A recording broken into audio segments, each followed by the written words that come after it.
Hello students, how are you. आज है हमारा chapter number 8 continental drift theory पर हम बात करेंगे। महाद्वीपीय विस्थापन सिद्धांत। जैसा मैंने आपको पहले ही बताया है, ये जो आपकी क्लास के सारे चैप्टर हैं +1 और 2 की बुक्स में अवेलेबल हैं। आपने सारे चैप्टरों को रीड किया होगा। अब एक बार और आप इन चैप्टर को रीड करोगे तो काफ़ी ज़्यादा तैयारी जो है आपकी हो जाएगी।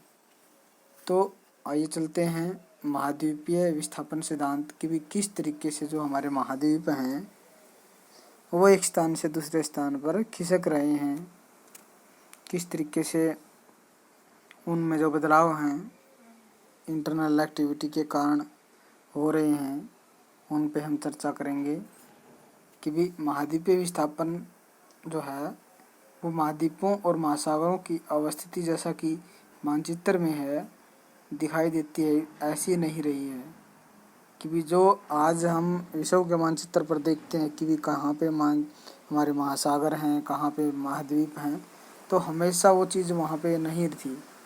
अगर ऐसा होता तो यह प्रश्न पैदा ही नहीं होता कि भी विस्थापन इनका है। वैज्ञानिकों को कैसे पता चलता है कि प्राचीन काल में इनका वितरण किस प्रकार का था और बदलाव आ रहा है।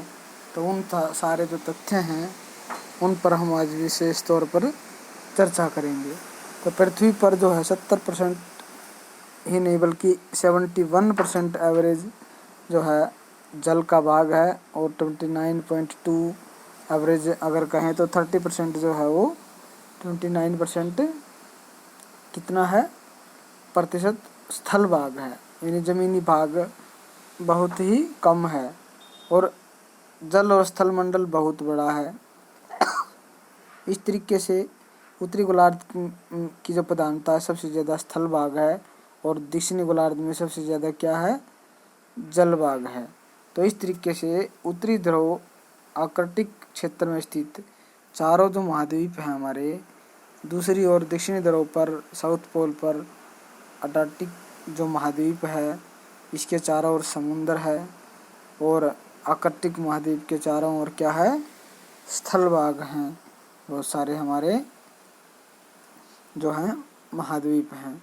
तो इस तरीके से जो हमारी स्थितियां हैं, आकृतियां हैं वो बनती हैं। महासागरों की आकृति त्रिभुजाकार, लेकिन इनका आधार दक्षिण की ओर मुड़ा हुआ है। तो इस तरीके से स्थल और जलखंड को एक दूसरे के विपरीत दिशा में प्रतिध्रुवत स्थिति कहते हैं कि भी एक दूसरे के अपोजिट हैं सारे की सारी चीज़ें। अगर हम सभी महाद्वीपों को आपस में मिलाने का प्रयास करें तो एक मॉडल की तरह ये सारे के सारे अपनी स्थिति एक जगह पर आ जाएंगे। तो इस तरीके से तटों पर लगने वाले जो महाद्वीपों के किनारे हैं पर द्वीपीय चापों और मोड़दार पर्वतों की सबसे ज़्यादा जो है अधिकता पाई जाती है और इसकी तुलना में महाद्वीपों के स्थानों की तुलना में महासागर की गहराई ज़्यादा होती है और प्रशांत महासागर की मेरियाना जो ट्रेंच है, मेरियाना जो गर्त है में स्थित चैलेंजर गर्त, चैलेंजर खाई है, उसके अंदर लगभग 11,022 मीटर की जो है वो गहराई है। इसके अलावा जो माउंट एवरेस्ट की ऊंचाई है वो मात्र 8,848 मीटर ही है, यानी पृथ्वी की हाईएस्ट हाइट के पॉइंट के मुकाबले समुंदर के अंदर गहरे जो स्थान हैं वो काफ़ी ज़्यादा गहरे हैं हाइट के मुकाबले। तो इस तरीके से पृथ्वी पर जल और स्थल का जो विशेषताएं हैं वो अलग अलग विद्वानों ने अपने अपने समय पर महाद्वीपों और महासागरों के वितरण की व्याख्या का प्रतिपादन किया और एक खास मुकाम पर पहुंचने का प्रयास किया। तो इस तरीके से वेगनर का महाद्वीपीय विस्थापन सिद्धांत जो है वो क्या कहता है कि भी विस्थापन के विचार की यात्रा, महाद्वीपीय विस्थापन का जो सिद्धांत है पृथ्वी पर महाद्वीपों और महासागरों के द्रोणियों के वर्तमान विन्यास की व्याख्या करने का प्रयास है कि भी जो आज जो स्थितियां हैं महाद्वीपों और महासागरों की उसकी व्याख्या करने का कारण है क्या है कि पुनर्जागरण काल में के अधिकांश खोजों ने नौचालकों का बात का ज्ञान था कि भी अफ्रीका और दक्षिणी अमेरिका की तटरेखा पर भारी अनुरूपता पाई जाती है। यानी अफ्रीका का जो तटरेखा है और उसके सामने अमेरिका की तटरेखा है, तो इनकी जो स्थितियां हैं उसके ऊपर बहुत ज़्यादा मात्रा में अनुरूपता पाई जाती है। जो जो आरंभिक मानचित्र बने, परिशुद्धता वाले मानचित्र बने, तो उनमें क्या हुआ कि भी लोगों के मन में जिज्ञासा पैदा हुई कि भी ऐसा क्या है कि भी एक महाद्वीप के चार सामने जो दूसरे महाद्वीप की तटरेखा है उसमें दोनों में एक जैसी समानताएं हमें देखने को मिलती है। तो इस तरीके के जो सिद्धांत हैं वो अल्फ्रेड वेगनर ने भी दिया 1912 में। जब सिद्धांत की जर्मन भाषा में प्रतिपादन हुआ था तो विद्वानों ने इसकी तरफ ध्यान नहीं दिया था, और उसके बाद दुनिया में धूम तब मची जब 1924 में इसकी अंग्रेजी अनुवाद हुआ, क्योंकि सब जो लोग हैं दुनिया के वो जर्मन भाषा तो नहीं जानते थे, और जब इस सिद्धांत का जो अनुवाद है अंग्रेजी में हुआ तो पूरी दुनिया ने सिद्धांतों को जानने का जिज्ञासा पैदा हुई। तो इस तरीके से जर्मन के जो अल्फ्रेड वेगनर हैं ने महासागरों की तली और महाद्वीपों की स्थिति के बारे में अपनी विचारधारा खारिज के लिए प्रतिस्थापना परिकल्पना का निर्माण किया, और इसमें वेगनर के दिमाग में खलल बाधा डालने वाले मुख्य जो 3 प्रश्न थे वो कौन से थे कि भी उष्ण कटिबंधीय जो लंदन के जो पर्णपाती वन हैं या पेरिस और ग्रीनलैंड की जो विभिन्न जलवायु हैं वो क्यों होगी, टुंड्रा प्रदेश में ठंडी जलवायु में कोयले के भंडार क्यों पाए गए, यानी कभी न कभी वहाँ पर उष्ण कटिबंधीय क्षेत्र होगा। तो जलवायु संबंधी परिवर्तनों की व्याख्या करने के लिए 2 संभावनाएं स्थापित की गई। पहली संभावना कि यदि महाद्वीप अपनी जगह स्थिर हैं तो जलवायु कटिबंध एक प्रदेश से दूसरे प्रदेश की ओर स्थानांतरित होते रहेंगे। यदि दूसरी जो संभावना थी कि जलवायु कटिबंध अपनी जगह स्थिर रहें तो महाद्वीप प्रभावित और विस्थापन होते रहेंगे, यानी दोनों चीज़ें एक दूसरे के विपरीत काम करती रहेगी। तो इस तरीके से स्थानांतरण की बात सोचने में अनेक दिक्कतें थी, क्योंकि पृथ्वी पर जलवायु कटिबंधों का वितरण जो है सूर्य द्वारा कंट्रोल होता है, क्योंकि जहाँ पर सूर्य की रोशनी पहुँचती है वहीं पर जो है विभिन्न प्रकार की जलवायु सूर्य की रोशनी पर ही निर्भर करती थी। तो वेगनर ने महाद्वीपीय विस्थापन वाली जो दूसरी संकल्पना को अपने सिद्धांत का आधार बनाया, और सिद्धांत की रूपरेखा क्या रखी, जिसमें पेंजिया, पेंथालासा और टेथिस अनेक विद्वानों ने गहन अध्ययन करने के प्रमाणों के आधार पर वेगनर ने भी ये मान लिया था। और अंतिम कार्बोनेरिस युग में भी सभी महाद्वीपों को आपस में जुड़े होने का जो सिद्धांत दिया कि भी सभी जो महाद्वीप हैं इस युग में आपस में क्या थे, जुड़े हुए थे, जिसको क्या नाम रखा गया, एक जो स्थल भाग इकट्ठा था पेंजिया। और वाटर के जो बॉडी है कि भी एक भाग सारे पृथ्वी का जल भाग एक जगह और स्थल भाग एक जगह, तो जल भाग को क्या नाम दिया गया, संपूर्ण जल को पेंथालासा के नाम से जाना जाता है। तो भारत में भी इस तरीके से जो है टेथिस सागर था हिमालय पर्वत के स्थान पर। तो इस तरीके से सारे के सारे जो महाद्वीप हैं एक अलग स्थिति में थे और महासागर अलग स्थिति में थे। तो पेंजिया का टूटना और प्रभावित होना, तो वेगनर ने कार्बोनेस युग में पेंजिया का टूट शुरू हुई और पेंजिया के टूटने से साइमा के तैरते हुए जो विभिन्न जो भाग हैं वो जल के अंदर तैरने लगे, प्रभावित हो गई। तो भूमध्य रेखा की ओर कुछ ग्रेविटेशनल फोर्स के कारण भूमध्य रेखा की ओर चले गए, जिसमें अफ्रीका, अंटार्कटिका और ऑस्ट्रेलिया अलग हो गए और भारतीय उपमहाद्वीप से।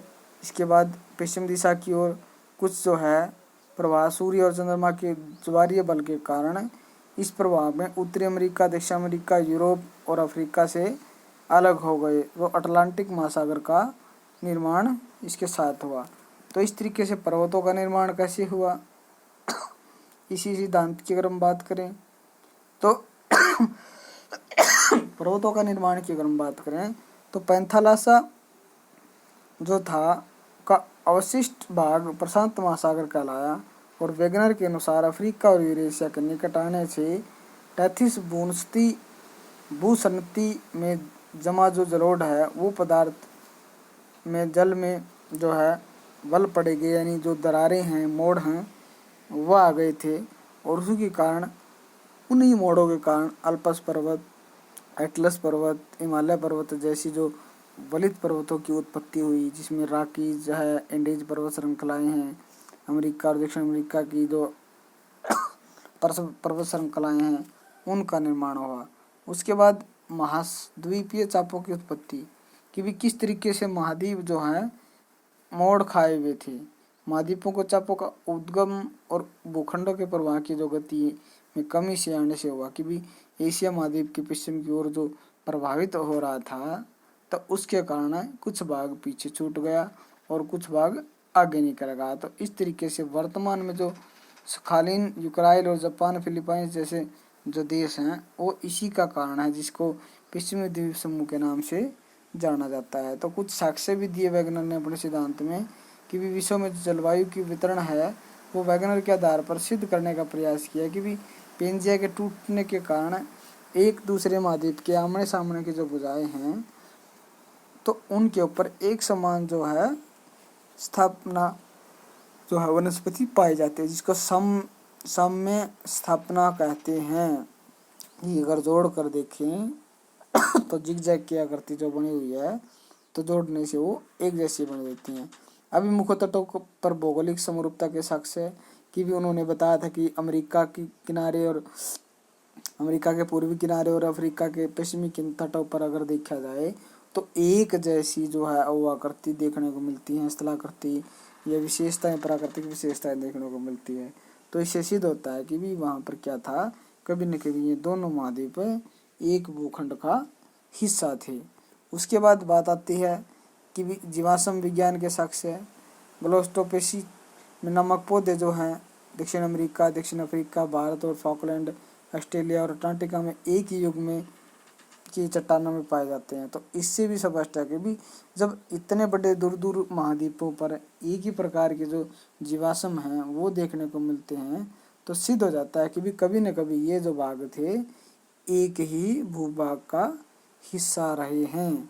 तो इस तरीके से पुराजीवी महाकल्प है, मध्यजीवी महाकल्प है, सरीसृप महाकल्प है, मेसोसोरस है। तो बहुत सारे जो जीवाश्म हैं दक्षिण अमेरिका, अफ्रीका और भारत, अंटार्कटिका में पाए जाते हैं। तो इन दोनों किनारों को मिलाने वाला जो स्थल सेतु है, उसका भी कोई आज हमारे पास प्रूफ नहीं है। तो इसके साथ साथ आता है तीसरा, चट्टानों के प्रकारों की संरचना के साक्ष्य। कि भी चट्टानों के विभिन्न प्रकार है। अटलांटिक महासागर के दोनों तटों की बात करें, पर्वत श्रेणियों में भूगर्भिक इतिहास की बात करें, तो इन चट्टानों के जो साक्ष्य हैं संरचना और आकार के, वो एक दूसरे से मिलते जुलते हैं। तो इस तरीके से अगर कहें तो मिलने जुलने के कारण एक ही प्रकार की चट्टानों, एक ही प्रकार की जो रासायनिक खनिजों का निर्माण वहाँ पर है।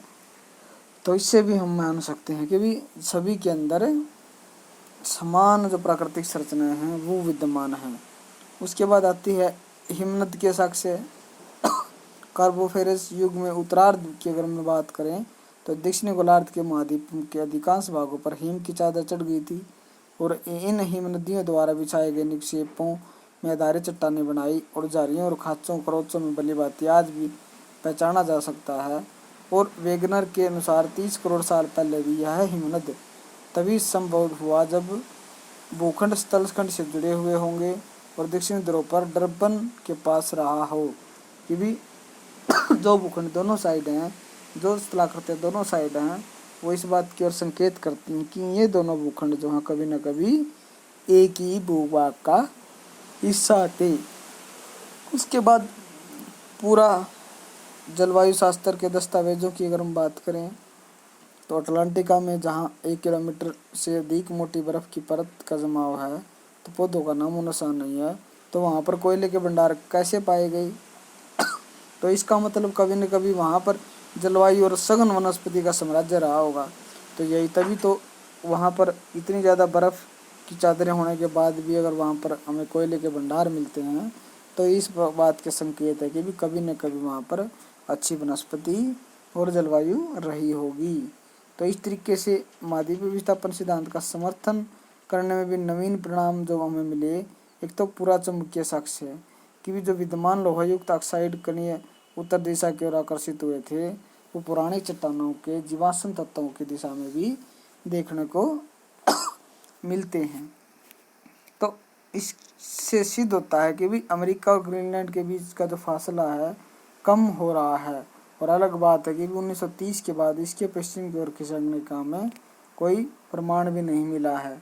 तो प्रमाण बेशक ना मिला हो तो 200-300 सालों की अगर हम बात करें तो इनके बीच की दूरी कम हुई है। उसी तरीके से वेगनर के सिद्धांत की आलोचना भी बहुत सारे जो भूगोलवेत्ता हैं उन्होंने की है कि भी बहुत सारी त्रुटियां हैं इसके अंदर, असंगतियां हैं। क्या क्या बताई? एक तो विघटन के समय आपत्ति, उन्होंने माना था कि पेंजिया का विघटन पुरजीवी कल्प में हुआ, तो इससे पहले पेंजिया की स्थिति में किस शक्ति ने बांध कर रखा था, वो पहले अलग क्यों नहीं हुआ। उसके बाद विस्थापन की दिशा में पर असहमति भी कि वेगनर के अनुसार महाद्वीपीय विस्थापन 2 दिशाओं में हुआ था, पश्चिम की ओर, दूसरा भूमध्य रेखा की ओर। तो अनेक विद्वानों का मत है कि भाई वेगनर के विपरीत एफ टेलर ने माना था कि भी दोनों ध्रुवों के विस्थापन के अंदर एक ही है, तो एक दिशा में इसका विस्थापन होना चाहिए था।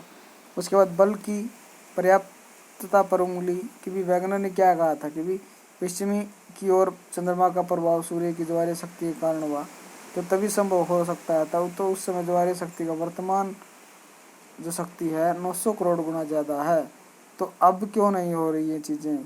तो पृथ्वी का घूर्णन एक ही वर्ष बाद बंद हो गया होता अगर देखा जाए तो इस तरीके से महाद्वीपों का वितरण विस्थापन के अनुसार कि भी किस तरीके से महाद्वीपों का विस्थापन हुआ है। ऑथर होम्स ने भी के अनुसार मध्य रेखा के निकट ज़्यादातर जो महाद्वीप इकट्ठा न हो पाए, तो उसका कार्य आज भी चल रहा है।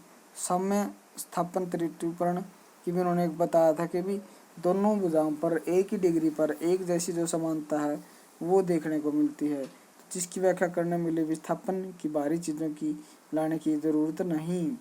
तो उसके बाद बल की संभावना, वलन से इनकार किया कि वलन मैंने बताया था कि भी जो हिमालय पर्वतीय क्षेत्र में मोड़ पड़े तो वो किस चीज़ के कारण है। साइमा को बलहीन मानते हुए कहते हैं कि भी सियाल के साइमा से टकराने पर भूपृष्ठ में बल नहीं पड़ सकते, कि भी इस प्रकार से उन्होंने बताया था कि भी साइमा और सियाल जब टकराती हैं तो उसके कारण वलन आए। तो कुछ वैज्ञानिकों का मत था कि भी उनके टकराने से वलन नहीं पड़ सकते, तो फिर इन पर्वतों का निर्माण कैसे हुआ। तो इसी तरीके से बहुत सारे जो विवाद पस्त आलोचनाएं हैं वो की गई हैं। प्राचीन वनस्पति का वितरण भी अर्ध सत्य बताया कि भी ये सही नहीं है। विभिन्न प्रकार के उन्होंने तर्क दिए।